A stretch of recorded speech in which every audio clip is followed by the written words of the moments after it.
pastikan Anda menjadi orang yang tidak ingin tahu tentang kekurangan orang lain. Sebab ingin tahu kekurangan orang ini adalah siksa dan kebusukan jiwa, hati. Sehingga orang, Masya Allah, pengennya melihat kekurangan orang. Melihat kekurangan orang, pengen tahu kekurangan orang. Dia senang membongkar akhirnya kekurangan orang. Dan ingat ancaman dari baginda Nabi, ancaman dari Allah melalui lisan Rasulullah, man tatabba'a aurata akhihi tatabba'a Allahu auratah. Barang siapa yang mencari-cari kesalahan orang, kekurangan orang, maka Allah akan bongkar kekurangannya dia. Disebutkan wa yafdahu, Allah akan rendahkan dia, Allah akan permalukan dia, walau fi wasti baitihi, biarpun di tengah rumahnya, atau kama qala Rasulullah. Jadi akan tiba-tiba menjadi orang tidak terhormat di rumahnya. Seorang perempuan yang kerjaannya usil ngurusi kesalahan orang, lihat di rumahnya tidak terhormat di depan anaknya. Tidak tahu dibuat seperti itu oleh Allah, dia tidak berharga lagi perempuan. Anaknya pun kalau dekat dengan dia tidak bisa menghormati dia. Maka jangan Anda pengen tahu kekurangan orang. Bahkan kalau tiba-tiba Anda melihat kekurangan orang terbuka di muka Anda menangis di malam itu. Misalnya Anda mendengar berita perzinaan seseorang, Anda harus menangis malam hari, ya Allah, aku mendengar berita perzinaan tetanggaku, ampuni dia, tutup aibnya. Jangan bicarakan ke siapapun. Membuka aib orang, na'udzubillah, kebusukan. Mencari-cari kekurangan orang. Ini harus kita jadikan cara hidup yang baik. Sementara para kekasih Allah dulu, kalau keluar rumah ingin bertemu dengan orang, dia bersedekah. Setelah bersedekah, beliau minta, ya Allah, dengan sedekahku ini tutuplah kekurangan hamba-hambamu agar aku tidak melihat kekurangannya. Sedekah biar tidak melihat kekurangan orang. Hari ini buka kekurangan orang. Memang ada mata jahil, hati jahil, tangan jahil. Itu ada HP-nya temannya, singgah di depan dia 5 menit saja sudah kebuka semuanya. Dia sudah bisa menyimpulkan bahwasanya, oh dia begini. Kasihan di dasar si busuk hati. Kasihan dia hidupnya, pengen tahu aibnya orang. Enggak ada perlunya hidup seperti itu. Tersiksa. Kalau Anda titip HP di depan saya 1 tahun sampai mati, tidak akan saya buka kecuali Anda izinkan. Harus begitu. Hidup kita harus jelas. Jangan pengen tahu aibnya orang. Sehingga panjatan doa kita adalah, Allah, ya Allah, tutuplah kekurangan aib saudaraku dari mataku. Termasuk guru-gurunya. Ya Allah, tutuplah kekurangan guruku dari mataku. Ini kita kalau ditutup kekurangan orang dari mata kita, berarti kita diberi kebahagiaan oleh Allah. Dan tutup itu sitir yang Allah jadikan penutup antara aib kita dengan orang lain. Ini adalah nikmat besar. Kalau dibuka aib kita di depan orang, Masya Allah, nggak ada yang mau duduk bersama. Anda pun tidak mau belajar dengan kami. Kalau Allah membukakan aib saya di depan Anda, nggak ada yang mau belajar dengan kami. Anda ini berdampingan dengan kawan dekat, kalau dibukakan aibnya, nggak mau duduk sudah. Makanya dengan ditutupnya kekurangan kita ini sesungguhnya adalah kenikmatan bagi kita, agar kita bisa berprasangka buruk, bersangka baik, tidak berprasangka buruk dan seterusnya. Makanya mencari-cari kekurangan orang adalah termasuk dosa gede. Pernah Sayyidina Umar bin Khattab, ada rumah orang, rumah di negeri terhormat itu biasanya ada tembok tinggi, kehormatan wanita di dalamnya. Rupanya ada tetangga itu memanjat, melihat dari pagar temboknya, melihat rupanya tetangganya lagi mabuk minuman keras. Akhirnya wah, bergegas pengen amar ma'ruf dan muka, lapor ke Khalifah Umar. Khalifah, saya melihat tetangga saya minum minuman keras, mabuk. Sayyidina Umar bertanya, dari mana kau tahu? Saya mencoba naik ke pagar saya, lalu saya melihat. Kata Sayyidina Umar, hukum orang ini, kurang ajar, ngapain dia naik pagarnya orang? Naik pagarnya orang. Nah, ini nggak boleh kita pengen tahu aibnya orang. Ada memang nasibnya perempuan, karena saya menghadap sini. Laki-laki sama sebetulnya nih. Nanti jangan. Ada nafsirnya orang itu kalau masuk ke rumahnya orang ngelihat buku-buku, itu bukan buku sejarah Nabi yang dilihat, buku agenda, ya. Langsung agenda 10 menit tahu. Memang hatinya hati jelek dia. Ini yang pertama, jangan Anda pengen tahu aibnya orang. Sampai suatu ketika seorang anak bertanya, Buya, dia sudah suudon sama ibunya. Buya, kelahiran saya itu, ini sudah gede anaknya, kelahiran saya itu ternyata saya melihat akte nikah ayah saya. Kelahiran saya ternyata jauh setelah surat nikah ada. Apa? Sebelum surat nikah? Apa? Kau mau kurang ajar? Kau bilang ibumu berzina? Surat nikah bisa saja dibuatnya tertunda. Hari ini pun ada orang punya anak 3 belum punya surat nikah. Cuman kadang-kadang begitu prasangka buruk ini karena biasa jelek. Coba kalau dia anak soleha tinggal ngomong, iya mungkin kan Bu Yaya aja nikah kena anak kadang-kadang suratnya nanti, yang penting nikah sekarang halal, masih sekolah kan begitu. Jangan biasa prasangka buruk, hei hamba Allah, itu dari keburukan hati. Yang biasa berprasangka buruk adalah kekotoran hati. Pengen tahu dan kadang-kadang cerdas banget. Dia ngomong begini itu serius gak paham-paham. Tapi sambil ngomong, denger kejelekan orang, nyantol dia. Padahal belajar serius gini gak nyambung-nyambung dia. Tapi kalau ada orang ngomongin kejelekan orang, langsung, sweet, cerdas. Bisa cerita nanti besok. Hati busuk gitu, hati-hati. Tinggal tengok diri Anda, gak usah nengok orang lain. Kalau Anda punya hobi mencari kejelekan orang dan sebagainya, gak ada perlunya itu. Bahkan kami himbau, suami pun tidak perlu pengen tahu tentang urusan handphone, semuanya, istrinya. Istri juga tidak perlu, karena apa? Semua, seorang istri punya rahasia dengan ibundanya, dengan saudarinya dan sebagainya. Akan tapi tolong semuanya harus punya kejujuran, jangan sampai naudzubillah, bibit-bibit kehancuran adalah hati yang kotor sendiri. Jadi jangan pengen tahu. Ini sangat berbeda dengan misalnya ustadz pun harus punya kewaspadaan, di saat harus memeriksa sesuatu misalnya laptop muridnya itu ada tujuannya untuk tugas sekolah, karena ada undang-undang, ada rambu-rambu ya, rambu-rambu untuk menjaga santri harus tahu dong keadaan. Ini sangat berbeda, memang tugasnya semacam itu. Kalau di negara tugasnya intel mencari penjahat kan begitu, bukan itu maksudnya. Ini loh kita punya kebiasaan jelek, pengen tahu kejelekan orang terus. Ini bahaya, itu bermacam-macam, wilayah dukun juga masuk.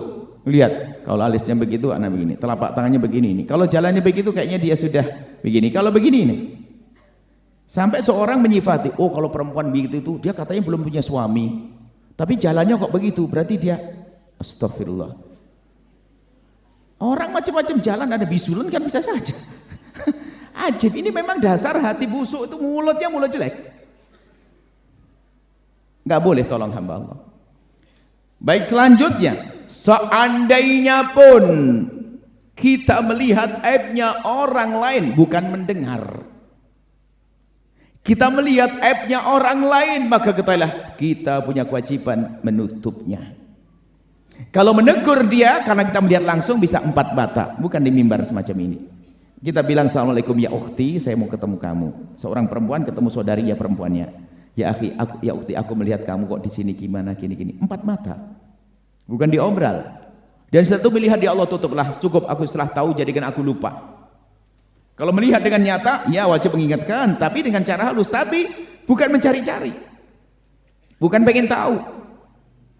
Makanya setelah kita kok tiba-tiba melihat, pastikan Anda berusaha untuk menutup kekurangan aib pribadinya, dosa pribadinya.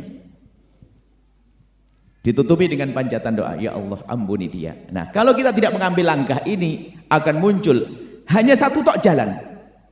Jika kita melihat aibnya orang lain adalah kita harus berusaha untuk mengingatkan dengan cara yang lembut, kemudian kita menutupnya. Kalau tidak, hanya ada pilihan setelah ini apa? Ngomongin ke orang lain, namanya gunjing. Neraka lagi, coba. Tahu enggak kamu dia? Astagfirullahaladzim, katanya ustadzah Allah, la ilaha illallah, innalillah. Wah, pakai zikir semuanya. Tapi mau gunjing orang.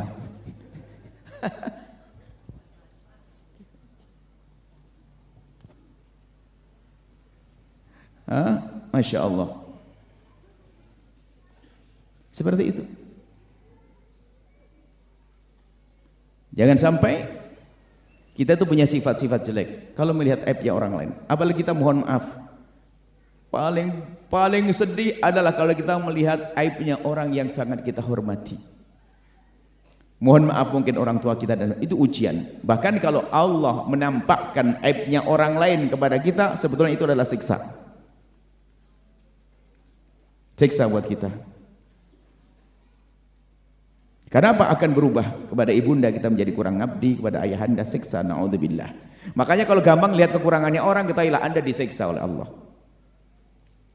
Makanya orang Masya Allah, walas bersih hati, nggak pengen tahu kekurangan orang. Bahkan yang ada prasangka baik, nggak ada prasangka macam-macam. Itulah pendidikan akhlak yang harus kita hadirkan. Dan ini harus kita hadirkan karena ini berguna dalam kehidupan rumah tangga kita, termasuk ini tahun politik. Kalau seandainya buka rumus ini, tahun politik kami sampaikan, serukan, hei tim sukses, dimanapun kalian berada. Kalau kamu menjadi tim sukses, kalau masalah ikhlas kayaknya ndak ikhlas-ikhlas amat kau ini. Nggak dikasih jabatan nggak mau kayaknya, nggak kasih duit nggak mau kayaknya tim sukses. Oke lah, urusan ikhlas urusanmu dengan Allah, tapi caramu yang benar. Hei tim sukses, cukup sanjung sebut kebaikan bosmu, yang penting jangan menyebut kejelekan bos yang lain. Selesai sampai di situ. Ayo, kan enak. Ayo, kalau tim sukses begitu kan asik sudah. Kalau Anda punya calon, oke, anjar sanjung calonmu sesuai dengan pengetahuanmu, asalkan jangan bohong. Cukup sampai di situ, nggak usah nyebutkan oh calon itu begini-gini, nggak ada perlunya itu semuanya. Karena kalau kamu mencari kejelekan dia, sama bosmu jangan. Bosmu bukan malaikat kok. Pasti ada kejelekan, akhirnya bongkar-bongkaran. Akhirnya ini tradisi di sini dulu. Akhirnya orang terbiasa mencari kejelekan orang. Di saat sudah ada pemilihan presiden, lihat pemilihan ketua masjid pun jadi begitu. Berantem olok-olokan caci maki. Kenapa? Sudah biasa. Gaya hidupnya seperti itu. Caci maki, olok-olokan mencari kekurangan orang. Jadi tolonglah, ayo kalau kita melihat kekurangan atau apa namanya, aibnya orang lain, jadilah Anda pejuangnya untuk bisa menutupnya. Dosa pribadi ya dosa kepada Allah, bukan dosanya orang terang-terangan bermaksiat, itu beda. Orang mabuk di tempat tersembunyi, kita doakan semoga Allah mengampuni. Dengan sembunyinya itu dia sebenarnya malu dia. Nggak perlu Anda sebarkan, Anda dekati, Anda ingatkan dia. Sehingga dalam perzinahan bagaimana Islam menutup aib. Kalau ada dua orang ngintip melihat orang berzina, kemudian lapor ke mahkamah, Pak Hakim Islam, saya melihat orang berzina. Benar kamu lihat? Benar. Di mana? Di tempat itu. Benar, saya ngelihat begini. Berapa orang kau? 2 orang. Oh, 2 orang kau. Kau yang dicambuk 80. Kenapa? Enggak cukup dengan 4 saksi. Aduh, jadi begitu indahnya Islam itu menutup aib. Nah, ini jangan gampang dikit-dikit. Sekarang katanya saja sudah kayak beneran. Apalagi yang sering medsos itu, sering nyebar hoax itu. Hoax. Terserah. Karena saya tidak suka itu. Kan selagi tidak suka bebas terserah. Ketahuilah bahwa ini kan kehinaan. Ada apa hidup semacam itu? Nabi tidak mengajarkan hidup seperti hidup kita. Coba kalau melihat kekurangan orang, pastikan itu jadi bahan Anda menangis di tengah malam. Melihat tetangga Anda baik hati, tetangga Masya Allah rajin membantu kita dan sebagainya, cuman dia tidak sholat Jumat, tuh Anda menangis di malam hari. Ya Allah, itu tetanggaku baik kepadaku, cuman dia jarang sholat Jumat, padahal dia laki-laki yang sehat, nggak musafir di rumah. Ya Allah, ya gitu aja dulu. Nggak usah astagfirullahaladzim, ya Allah katanya sering bantu masjid, nggak pernah sholat Jumat. Kok merendahkan orang? Apa itu hidup orang seperti itu? Nah, ini memang ini akan kami giring kepada masalah perpolitikan di tahun ini. Kadang-kadang antara politik, antara tokoh dengan tokoh, pengikut dengan pengikut itu caci makinya lebih serem. Kadang-kadang yang di atas itu besanan, kita masih berantem. Kita betul-betul dibodohi, bukan bodohnya, memang bodoh betul, karena kita mengotori hati kita dengan caci maki. Kalau seandainya suara kami didengar, ajib nanti. Pemilihan umum 01, 02, 03. Habis kampanye itu minum teh bersama di kafe yang sama, kafe Al-Bahjah. Dengar nasyid nanti. Itu, wah minum bareng teh bersama. Gimana bosmu? Ya semoga baiklah. Bosku gimana? Ya semoga ya gitu aja. Itu aja jadi enak. Sekarang sudah mulai bongkar-bongkaran caci maki. Jadi kayaknya pengen punya presiden yang malaikat, yang nggak ketemu. Turun dalam rumah tangga pun juga demikian. Masya Allah. Kalau sudah hati busuk, na'udzubillah. Seorang suami pergi kerja di Jakarta, tiba-tiba marah kepada istrinya, mau mencerai. Kenapa? Katanya apa? Saya mimpi kamu duduk dengan seorang laki-laki. Ini orang badah super kuadrat berapa itu? Oh, hanya mimpi saja. Ini berarti biasa dia tuh prasangka buruk. Prasangka buruk itu repot kalau Anda duduk dengan orang yang biasa prasangka buruk kepada Anda, itu capek Anda. Sebab orang biasa prasangka buruk itu kalau Anda menjelaskan sesuatu yang jelas, dia lebih senang melihat yang enggak jelas. Repot dijelaskan. Makanya jangan dekat sama orang suka prasangka buruk, sudah selamat tinggal. Bahaya, Anda jelaskan, enggak paham dia. Karena dia enggak pengen yang jelas. Husnudzon itu penting, makanya jangan suka prasangka buruk. Nah, ini rentetan kekotoran hati ini macam-macam, menggunjing, menfitnah. Prasangka buruk seperti kenyataan, menfitnah. Tahu enggak ibu itu? Astagfirullah, saya dengar begini, masya Allah. Tapi dia katanya mendengar saja, cuman astagfirullahnya serius. Astagfirullah. Innalillah. Dan itu yang banyak ibu-ibu. Ternyata di bapak-bapak juga banyak. Jangan gitu. Saya adil, Bu. Kalau tidak adil, masakan asem, nggak gurih nanti. Insya Allah. Jadi macam-macam. Jadi media sosial, subhanallah, saya itu kurang ngerti. Media sosial seorang perempuan tiba-tiba di apa status atau di apa namanya itu loh. Cobalah ada yang bantu saya. Kan ada kalau dilihat pertama buka layarnya kelihatan status, aduh pagi-pagi ya Allah, oh semoga saya sabar jadi istri yang sabar. Itu sebenarnya dia mau ngomong suamiku tuh kurang ajar. Kenapa kok pakai WA itu? Kok bodoh banget? Kalau saya baca sudah ngerti, ini nggak bener nih orang. Ya Allah, semoga Allah memberikan kesadaran kepada suamiku. Ya Allah, semoga matanya terjaga. Berarti matanya jelalatan ya. Orang tuh cerdas loh bacanya pakai rasa. Jadi kalau nulis itu yang baik, bikin status ya, status yang baik. Saya enggak tahu status, status bersuami ya. Itu saya status WA itu saya tidak pernah urusan. Makanya tak tahu WA saya itu gambarnya apa statusnya. Gambar apa itu tidak paham statusnya. Jangan-jangan gambar apa gitu. Tolong dilihat. Buya Yahya statusnya aneh kan tidak ngerti nanti. Itu bukan saya yang buat ya. Kalau ada aneh-aneh. Cobalah kita perlu belajar hati yang benar, kepada suami prasangka baik, pada istri prasangka baik. Jangan disebut. Kemudian untuk suami istri coba, jika engkau melihat kekurangan pasanganmu, pastikan engkau tidak akan menyebutnya sampai kamu mati. Hebat. Pasanganmu tuh manusia loh ya, pasti ada sebab kalau kamu menyebut kekurangan pasanganmu, dia akan sakit hatinya, tersinggung perasaannya. Ketersinggungan itu menggugah dia untuk mencari, untuk membalas. Kamu juga gitu bang, dibilang yang, pakai yang lagi. Kenapa sih yang hidungmu kayak begitu? Kan kurang ajar. Sebelum nikah pun sudah tahu hidungnya begitu, sudah nikah kenapa ngomong begitu? Ini kan kurang ajar banget.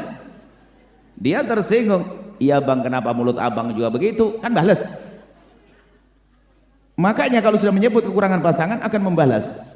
Sehingga maka terjadinya ribut di rumah tangga dari hal kecil kayak begini. Sehingga caci maki jadi biasa. Sampai kita melihat orang katanya soleh banget. Oh kopiahnya tuh necis, kopiahnya rapi, bajunya rapi, tapi istrinya nangis bu ya. Tidak ngomong kecuali nyelekit. Ustadz bu ya. Kenal Buya enggak? Deket sama Buya. Ustadz tapi kira deket sama Buya. Kalau ngomong nyerkit sama istrinya, wah ini Ustadz gombal. Ini ada ibu ngadu, dia sering ketemu Buya, deket sekali dengan Buya. Pak, dia minta, makanya saya ngomong ke Buya tuh yang bisa nasihati Buya. Aduh pusing lagi ini. Sebab kalau di depan Buya kan masya Allah kayak malaikat gitu ya. Yang ngadu istrinya, istri saya, suami saya ngomong tentang nasab saya, tentang mulut saya, tentang mata saya, rambut saya, kalau habis tidur kan nggak sisiran Buya, itu sudah langsung dibilang kamu kayak genderuwo. Ajib. Mungkin dia tidak sadar kalau dia kayak demit. Saya tidak senang laki-laki begitu. Itu ada dalam hidup kayak begitu. Kenapa kok seperti itu, hamba Allah? Makanya hidup paling indah adalah mengikuti petunjuk baginda Nabi Muhammad SAW. Termasuk aib pribadimu, sudah Allah menutup aibnya, Allah mengajari kita menutupnya aibnya orang, maka Anda jangan buka aib diri Anda sendiri. Yang lalu biar berlalu, masa lalu yang kotor, mungkin dulu pemabuk, sudah biarkan yang lalu. Sekarang jadi seorang laki-laki soleh, dulu mungkin pernah judi, sudah yang lalu. Termasuk mohon maaf ini aib yang naudzubillah zina, kehinaan zina. Zina hanya dilakukan oleh orang yang biasa dengan kehinaan. Begitu mudahnya hari ini orang kepleset dalam zina, syahwat, naudzubillah. Orang mulia susah melakukan itu, ada pintu halal. Sebelum saya bicara tentang abjad zina, saya bicara tentang wanita mulia. Wanita mulia itu susah berzina. Tadi saya cerita kepada anak santri putri tentang kemuliaan seorang wanita itu ada, biarpun belum kenal agama, kemuliaan diri wanita itu ada. Punya harga diri. Kita tahu Sayyidina Nabi punya paman yang namanya Sayyidina Hamzah. Paman beliau yang sangat beliau cintai. Sayyidina Hamzah itu dibunuh oleh Wahsy, ditombak oleh Wahsy, dan Wahsy itu menombak membunuh Sayyidina Hamzah demi mendapatkan kemerdekaan atas sayembara. Yang mengadakan sayembara ini perempuan, namanya Hindun. Hindun itu perempuan yang hebat, perempuan yang ternama, terhormat, maksudnya tersohor. Mungkin kalau sekarang public figure. Sehingga kalau laki-laki berperang itu, kalau sudah dengar suaranya Hindun tuh nggak ada yang berani mundur. Nahnu banatut thariq namshi andan nawarik, itu juga namarik. Dia selalu menyenandungkan syair-syair yang menjadikan orang maju berperang. Hindun begitu bencinya dengan Nabi sayembara. Betul, Wahsy bisa membunuh Sayyidina Hamzah. Jasadnya Sayyidina Hamzah didatangi, dirobek itu perutnya, dadanya, diambil hatinya dan digigit, tanda kebenciannya kepada Nabi Muhammad SAW, sampai dia digelari dengan Hindun akilatul akbat, Hindun sang pemakan hati, pemakan hati, jantung hati.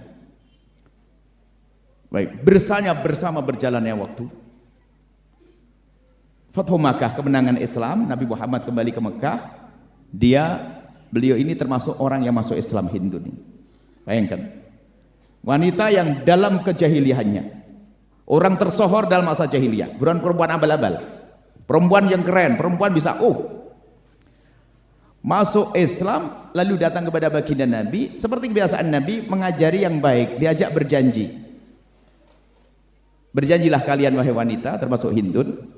Berjanji untuk apa ya Rasulullah? Berjanjilah kalian untuk tidak menyekutukan Allah. Ya, kami sudah beriman, kami berjanji tidak akan menyekutukan Allah. Berjanji apa lagi Rasulullah? Berjanjilah kalian untuk tidak minum minuman keras. Maka mereka mengatakan, Hindun berkata, kami berjanji untuk tidak minum minuman keras. Berjanji apa lagi Rasulullah? Berjanjilah kalian untuk tidak memutus tali persaudaraan. Berjanjilah kalian untuk tidak berjudi. Kami berjanji untuk tidak berjudi, dan seterusnya. Kemudian terakhir Nabi mengatakan, Hindun bertanya, ada lagi ya Rasulullah? Nabi menjawab, iya. Berjanjilah kalian untuk tidak berzina. Di saat diajak berjanji untuk tidak berzina, agak menolak, ini si Hindun terkaget. Ya Rasulullah, adaznil hurratu.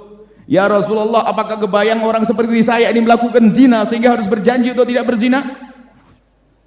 Padahal dia baru masuk Islam, ternyata di masa kekafirannya tidak kenal perzinaan, karena dia ngerti kemuliaan dirinya.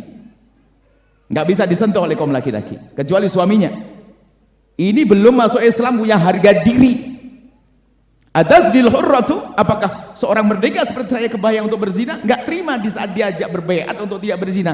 Kenapa? Enggak kebayang zina dalam otaknya. Syahwat ada, tapi kalah dengan menjaga kehormatannya. Oh ya, ini belum masuk Islam, bayangkan. Dan memang kemuliaan wanita itu dia sendiri yang bisa menjaga. Nah, ini maka yang terjerumus adalah kehinaan. Maka pintu halal ada, kenapa masuk pintu haram ya Allah? Apalagi zaman-zaman media sosial dan sebagainya, orang kepleset dalam zina. Dan itu tidak serta-merta mungkin karena komunikasi dan seterusnya. sehingga merasa lebih nyaman komunikasi dengan laki-laki itu, padahal suaminya mungkin lebih segala-galanya, hanya bab komunikasi saja suaminya kurang, dia merasa nyaman berkomunikasi dengan laki-laki, tak taunya terus dalam zina, rendah hina dia. Dan laki-laki pun demikian, na'udzubillah, takut pada Allah, zina adalah hina. Semua dosa begitu mudah dihapus. Kalau ada orang kafir masuk Islam namanya mu'allaf, seorang cucu bangga, ibuku mu'allaf tahun begini, nenekku mu'allaf tahun begini, senang. Tapi kalau dengar berita nenekku berzina, malu dia. Aib yang nempel akan dijidat sampai kapanpun. Maka tolong pintu halal buka, sehingga kami sampaikan, hei para orang tua, jangan persulit pernikahan anak-anakmu. Zaman ini bukan seperti zamanmu. Hei yang orang lahirnya tahun 65 sampai 70. Hei orang yang 70 sampai 73 sampai 80 deh. Yang lahirnya di bawah 80-an, tolong perhatikan, jangan persulit anak-anakmu untuk menikah. 80 ke atas sudah mulai goncang-ganjing, mesti kacau. 98 sudah mulai ada WhatsApp ya, ada internet segala macam. Atau 9 berapa itu? Mempermudah pernikahan tentunya dengan pertimbangan siapa calonnya dan sebagainya. Dalam bahasa lain diizinkan untuk berpacaran yang halal di bawah pernikahan dan seterusnya.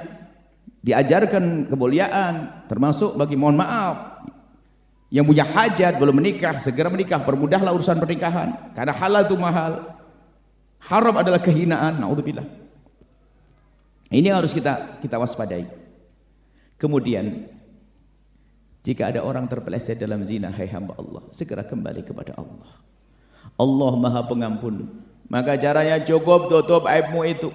Bahkan tidak dianjurkan kalau ada pemerintahan Islam lalu Anda ngajukan ke mahkamah, Pak Hakim, tolong hukum saya karena saya telah berzina. Tidak dianjurkan.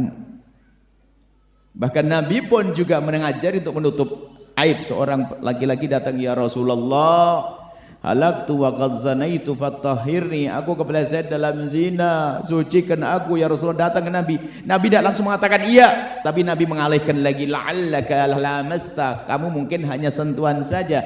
Tidak ya Rasulullah, aku berzina. Nabi menjawab lagi, la'allaka qabbalta, mungkin kamu hanya mencium saja. Tidak ya Rasulullah, aku berzina. Nabi menjawab, la'allaka fakhatta, mungkin di antara dua paha saja. Tidak ya Rasulullah, aku melakukan zina. Sampai 4 kali.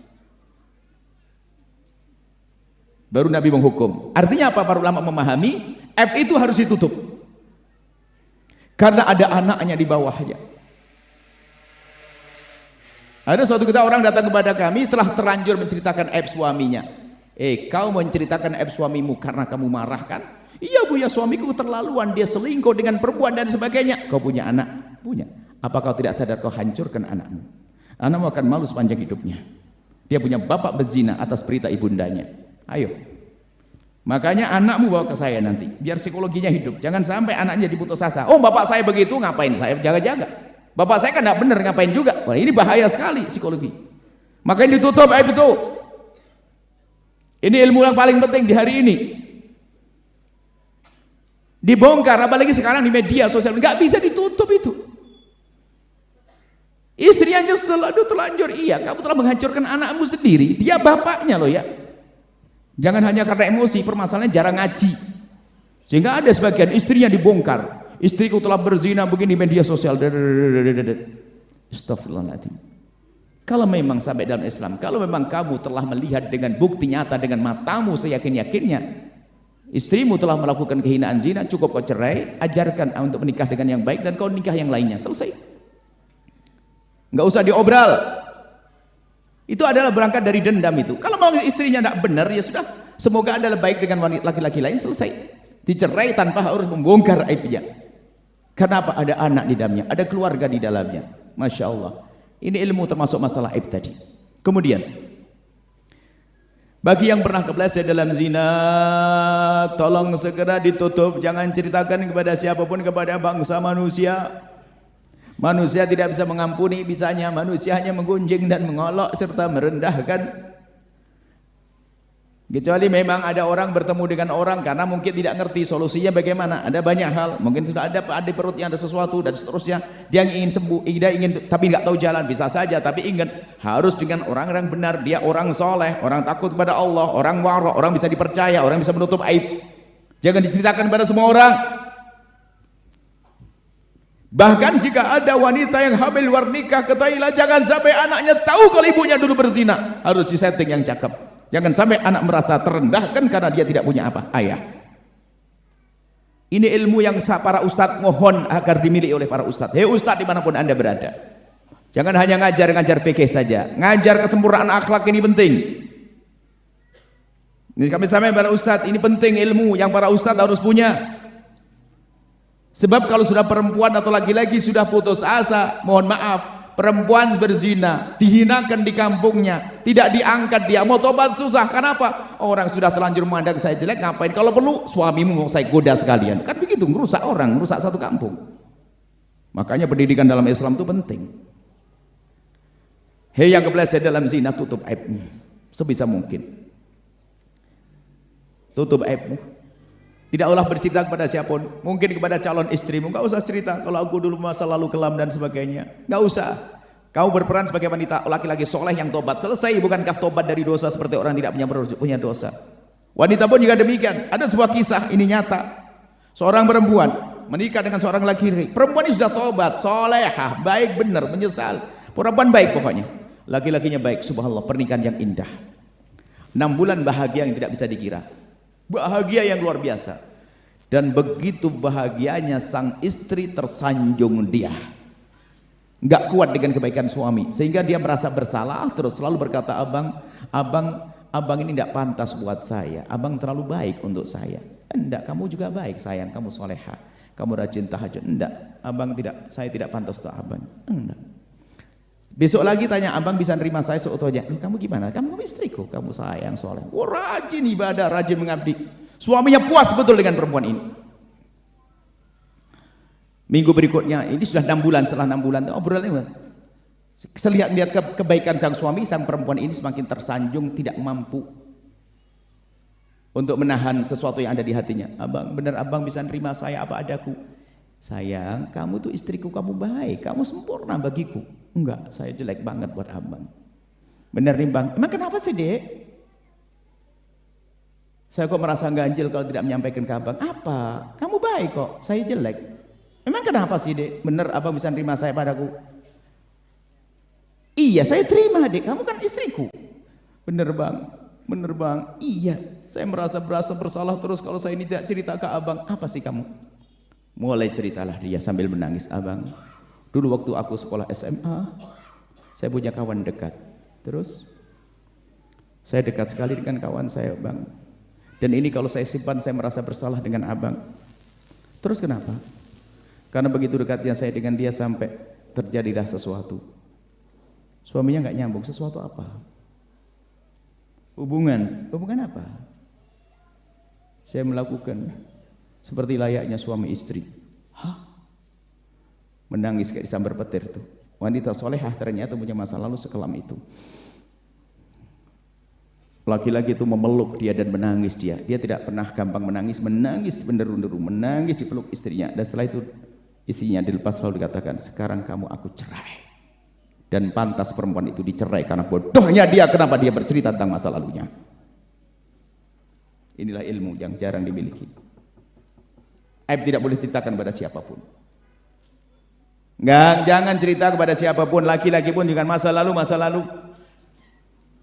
Akhirnya tidak kembali lagi sudah. Karena dia sangat mencintai dia. Makanya kalau dosa kepada Allah cukup mengadu pada Allah, nangis tiap malam, tanda bukti. Dan yang serius kepada Allah, Allah Maha Pengampun. Urusan zina khususnya, kenangan-kenangan itu hapus, baju hadiahnya bakar itu semuanya, jam hadiah bakar, emas buang semuanya itu semuanya. Cukup, Allah Maha tahu itu, gak usah cerita kepada siapapun dari hamba Allah. Ini termasuk ilmu. Dan ini kejadian, akhirnya ya pantas dibuang. Kenapa? Dia laki-laki baik, dia husnudon, tapi dihancurkan oleh perempuan ini karena kebodohannya.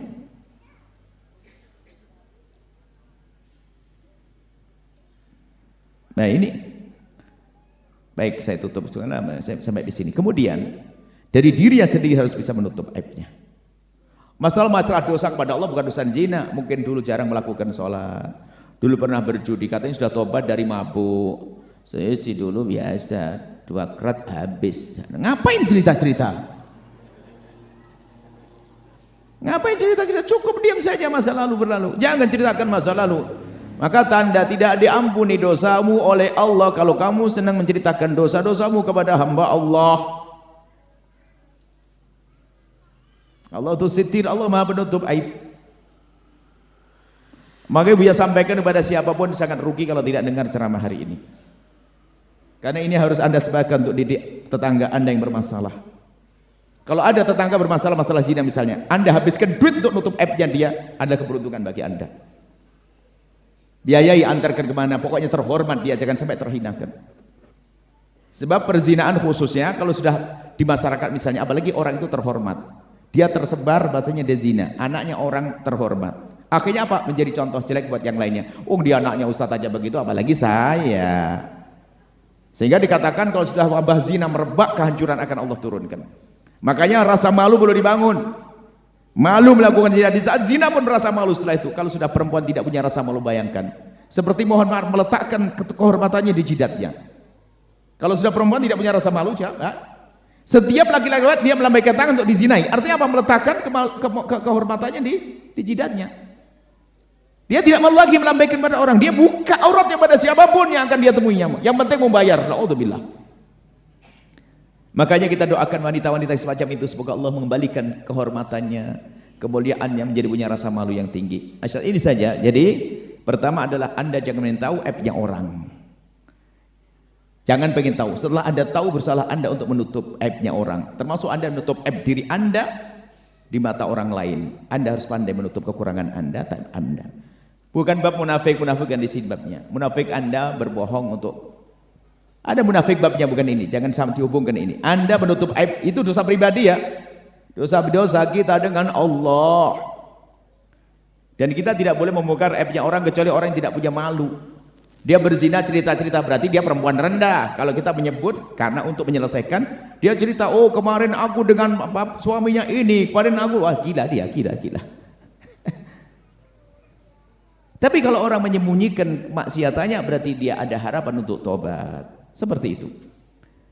Ini yang bisa kami hadirkan. Jadi pertama Pak, jangan Anda pengen tahu kekurangan orang lain setelah Anda tahu bersalah Anda untuk menutupnya. Bahkan keluarkan harta sebanyak-banyak untuk menutup aibnya orang. Ini perjuangan dahsyat. Ini perjuangan para kekasih Allah, menutup aibnya orang. Wali-wali itu adalah pekerjaan menutup aibnya orang. Yang ketiga adalah biasakan Anda, pastikan Anda menutup kekurangan diri Anda depan manusia. Jangan suka cerita tentang dosa-dosa kepada Allah.